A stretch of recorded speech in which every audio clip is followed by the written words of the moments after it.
السلام علیکم پیارے دوستوں، امید ہے کہ آپ سب خیریت سے ہوں گے۔ میں ہوں آپ کی رائٹر فائزہ شیخ اور آج حاضر ہوں شب وحشت کے تھرڈ پارٹ کے ساتھ۔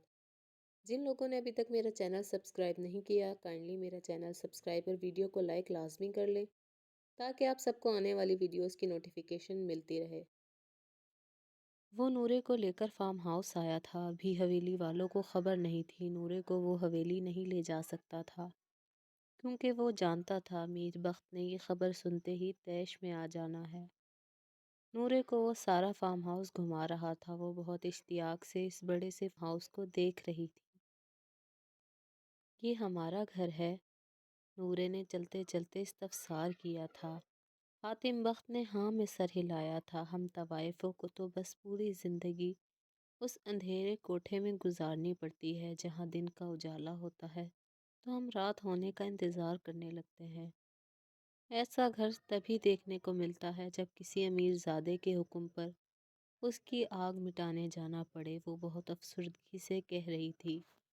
حاتم بخت کی جگہ کوئی اور ہوتا تو اس کا درد محسوس کرتا، پر وہ حاتم بخت تھا جسے نورے کا وقت چاہیے تھا، اس کی اذیتوں کا ساتھی کب سے رہا تھا وہ۔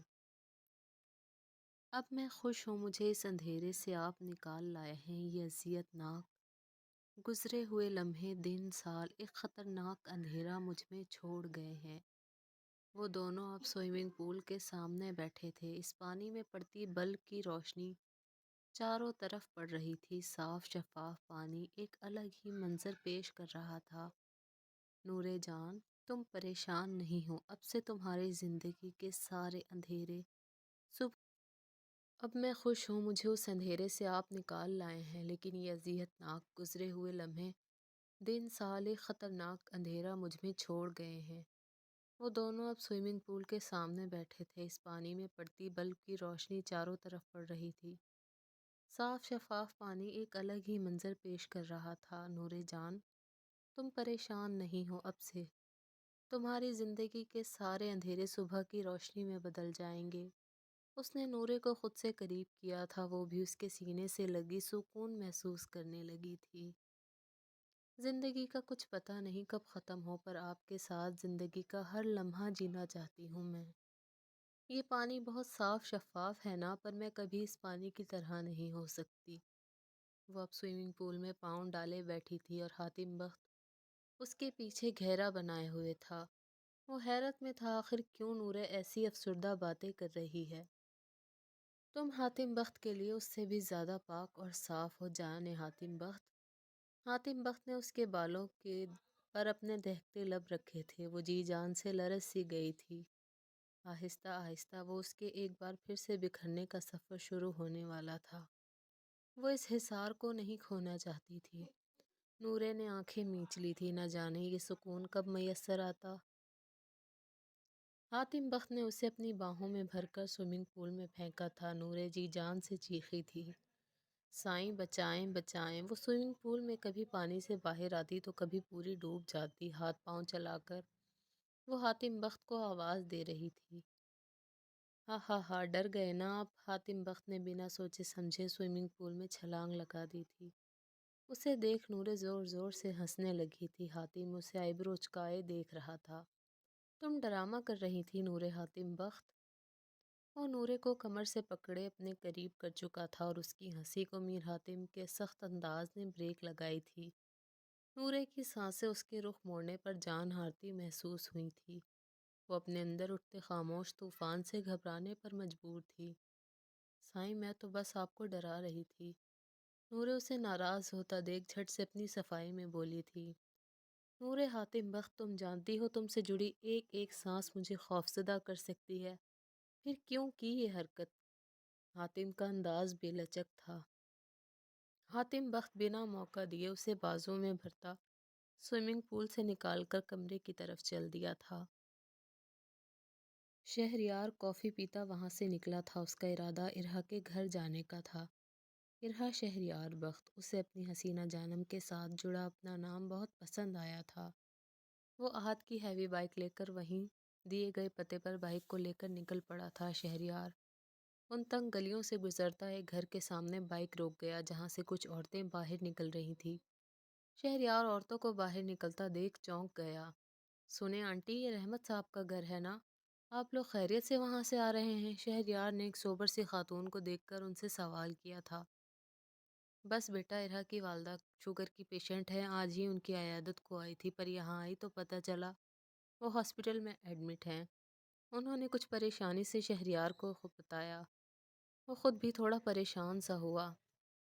ویسے بیٹا، آپ کون ہو؟ پہلے کبھی نہیں دیکھا یہاں؟ خاتون کی بات سن کر شہریار کو چپ سی لگ گئی، مگر بولنا ضروری تھا۔ آنٹی، میں رحمت صاحب کا کلیگ ہوں، وہ کافی اچھے انسان تھے، ان کی کچھ رقم میرے پاس تھی، وہ لوٹانے آیا تھا۔ شہریار نے کچھ سوچ کر بہانہ گھڑا تھا۔ ویسے کون سے ہاسپٹل لے کر گئے ہیں آنٹی کو؟ میں یہ رقم وہیں پہنچا دیتا ہوں، ان کو ضرورت ہوگی۔ آنٹی نے اسے ہاسپٹل کا نام بتایا اور وہاں سے مطمئن ہو کر چلی گئیں۔ شہریار نے صفدر کو کال ملائی تھی، جو فوراً ہی پک کی گئی تھی۔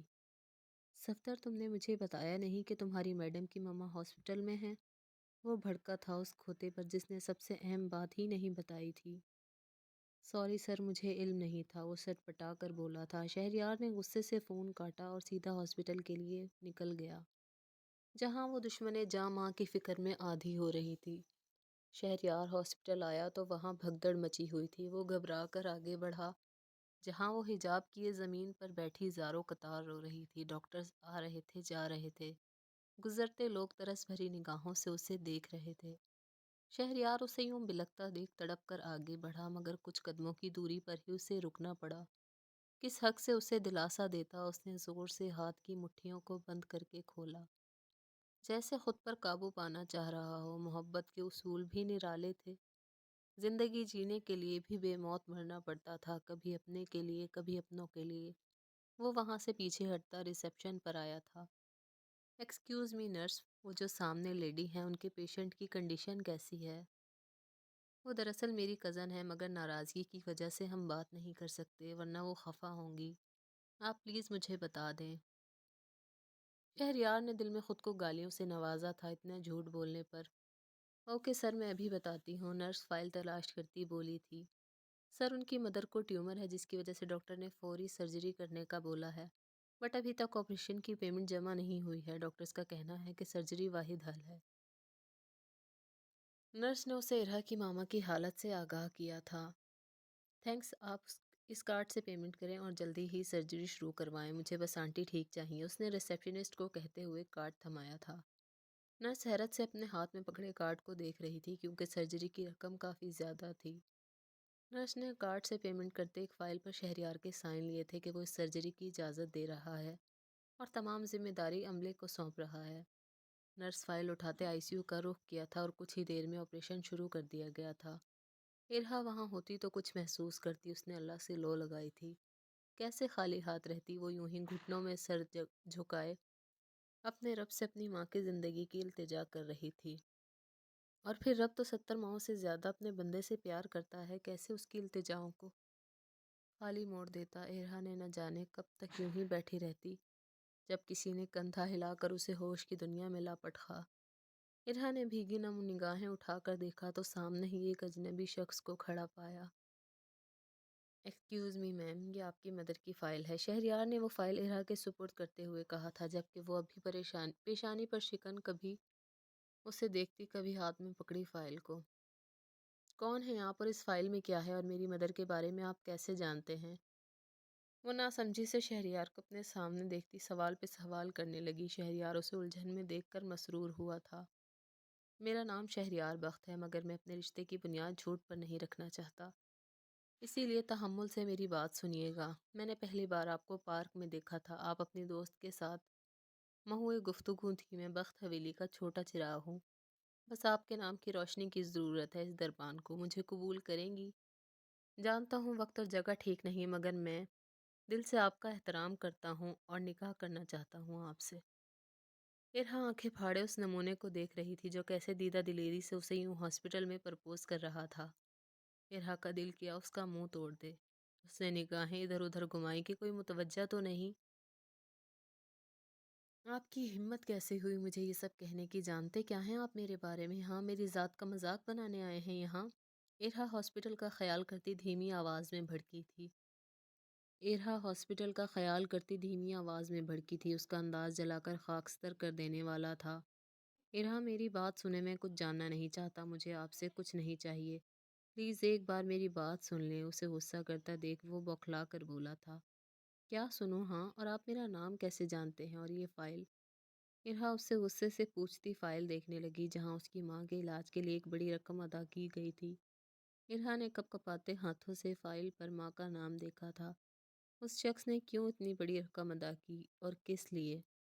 آپ نے میری ماما کے لیے یہ سب کیوں کیا؟ کیا مقصد ہے اس سب کا آپ کے پیچھے؟ ارہا فائل کو اس کی طرف پھینکتے ہوئے بولی تھی، میرا کوئی مقصد نہیں، میں نے یہ سب انسانیت کے ناطے کیا ہے، میں نہیں چاہتا کہ میری طرح کوئی اور بھی ماں کے لمس سے محروم ہو۔ وہ سنجیدگی سے بولا تھا، آنکھوں میں اپنوں کو کھونے کی ٹوٹی ہوئی کرچیاں موجود تھی۔ ماں کو کھونے کا احساس ایک بار پھر سے نئے سرے سے محسوس ہوا تھا۔ ارہا کتنے ہی لمحے اسے بے خود سی تکتی گئی۔ وہ دونوں نہ جانے کب تک یوں ہی کھڑے رہتے جب آئی سی یو کا دروازہ کھلا اور ڈاکٹر باہر آئے تھے۔ ارہا دوڑ کر ان کی طرف گئی، کیسی ہے میری ماما؟ ڈاکٹر وہ ٹھیک تو ہے نا؟ ارہا شدید گھبراہٹ کے عالم میں ڈاکٹر سے استفسار کر رہی تھی۔ شہریار بھی اس کے ساتھ ہی آگے بڑھا۔ ریلیکس مس، آپ کی ماما کی سرجری کامیاب رہی ہے، اگلے 24 گھنٹے میں انہیں ہوش آ جائے گا۔ یہ صرف مسٹر شہریار کی وجہ سے پاسبل ہوا ہے، ڈاکٹر مسکراتا ہوا دونوں کی طرف دیکھ کر بولا تھا۔ ارہا کی آنکھوں سے بے شمار آنسو گرنے لگے، لیکن یہ شکر کے آنسو تھے۔ ڈاکٹر انہیں تسلی دیتا وہاں سے جا چکا تھا، اب وہاں صرف دو ہی نفوس موجود تھے۔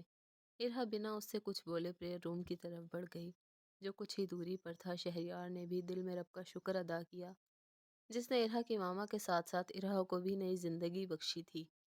وہ اپنی سوچ میں ڈوبا تھا جب اس کے پاس میر حاتم کی کال آ گئی، جو اس سے اس کی خیریت معلوم کر رہا تھا۔ چھوٹے کہاں ہو تم؟ کب سے فون کر رہا ہوں۔ میر حاتم سخت لہجے میں بولا تھا۔ شہریار اس کی آواز میں پریشانی محسوس کر کے شرمندہ سا ہوا۔ بھئیو میں ٹھیک ہوں، ایک دوست کی مدر کی ہاسپٹل میں ہیں، ان کی عیادت کے لیے آیا تھا۔ شہریار نے سچ اور جھوٹ کی ملاوٹ کر کے میر حاتم کو بتایا تھا۔ یار تم زیادہ ہی بے لگام ہوتے جا رہے ہو، خیال رکھو اپنا۔ میر حاتم اب کی بار ذرا تحمل سے بولا تھا۔ بھیا جی، لگام گھوڑوں کو لگائی جاتی ہے، شیروں کو نہیں۔ وہ میر حاتم کو کرارا جواب دیتے بولا تھا اور ڈر سے کال کٹ کر دی، کہیں مزید عزت افزائی نہ ہو جائے۔ وہ ڈاکٹر سے آنٹی کی طبیعت دریافت کرتا دوائی کا پرچہ لیے میڈیسن لینے چلا گیا۔ شہریار چاہتا تھا ارہا کو کسی بھی طرح کی کوئی پریشانی نہ اٹھانی پڑے۔ بہت جلد وہ سب کے سامنے اپنے رشتے کا خلاصہ کرنے والا تھا۔ وہ جانتا تھا میر حاتم کبھی بھی اس کی خواہش کے خلاف نہیں جائے گا، مگر فی الحال اسے صرف ارہا کی فکر تھی، جو اس کا کوئی بھی احسان لینے کی روادار نہیں تھی۔ ارہا نفل ادا کر کے واپس آئی تو بے ساختہ نگاہ چاروں طرف گئی۔ وہ محبت کا پیروکار اسے کہیں بھی نظر نہیں آ رہا تھا۔ ارہا نے سر جھٹکا، اسے کیا لینا دینا تھا؟ وہ روم میں آئی تو ابھی تک نگہت بیگم دوائیوں کے زیر اثر بے ہوش تھیں۔ ان کا چہرہ دیکھ اس کی آنکھیں نمکین پانیوں سے بھر سی گئی تھی۔ سب کچھ تو اس سے چھین گیا تھا، ایک ماں ہی تھی، اسے ارہا کسی قیمت پر نہیں کھونا چاہتی تھی۔ ماما آپ اس طرح بالکل بھی اچھی نہیں لگتی، جلدی سے ٹھیک ہو جائیں۔ جیسا آپ کہیں گی میں ویسا ہی کروں گی، کسی بھی طرح میں اپنا آپ سنبھال کر رکھوں گی، آپ کہیں گی تو چاکلیٹ نہیں کھاؤں گی، رات میں بس آپ ٹھیک ہو جائیں۔ وہ بچوں کی طرح ان کے ہاتھ پر ہاتھ رکھتی روتے ہوئے بول رہی تھی۔ اس کے بچوں کی طرح شکایتیں کرنے پر شہریار جو دوائیاں لے کر ابھی آیا تھا، اس کے قدم وہیں رک گئے۔ وہ واقعی معصوم تھی، زندگی نے چھوٹی عمر میں ہی اسے سمجھدار کر دیا تھا۔ وقت کی ایک عادت بہت اچھی ہوتی ہے، اچھا ہو یا برا گزر ہی جاتا ہے۔ ارہا نے بھی کڑا وقت گزارا تھا، بہت کچھ کھویا تھا، اپنے خوابوں کو اپنے سامنے بکھرتے دیکھا تھا۔ زندگی کے امتحانوں نے اسے وقت سے پہلے بڑا کر دیا تھا، مگر رب سے جڑی اس کی محبت اور ماں کی پرورش نے اس پر گہرا رنگ چھوڑا تھا کہ وہ ہر موڑ پر کامیاب ہوئی تھی۔ وہ دنیا کی نظر میں کیسی بھی تھی، اسے اپنے رب کی محبت کی چاہتی، اسے بس رب کو راضی کرنا پسند تھا، اور جن کی پسند رب ہو، رب انہیں تنہا نہیں کرتا۔ محبتوں میں افضل محبت صرف رب تعالیٰ کی ہوتی ہے، جو گرنے سے پہلے سنبھال لیتا ہے۔ ارہا کا یقین اس کے کامل ایمان کی بنیاد پر تھا، جس نے زندگی کے ہر قدم پر اس کی رہنمائی کی تھی۔ وہ گلا کھنکھارتے ہوئے اندر آیا تھا، اپنے پیچھے کسی کی موجودگی محسوس کرتے وہ مڑی تھی۔ دوبارہ اس سرپھرے کو دیکھ اس نے کوفت سے نظر گھمائی تھی۔ شہریار اس کی بھوری آنکھوں کے ہیر پھیر دیکھتا اپنی مسکراہٹ دبا گیا، مگر وہ بھوری بلی اب بھی آنکھیں چھوٹی کیے اسے گھورنے میں مصروف تھی۔ شہریار نے بھی اس کی گھوری کا جواب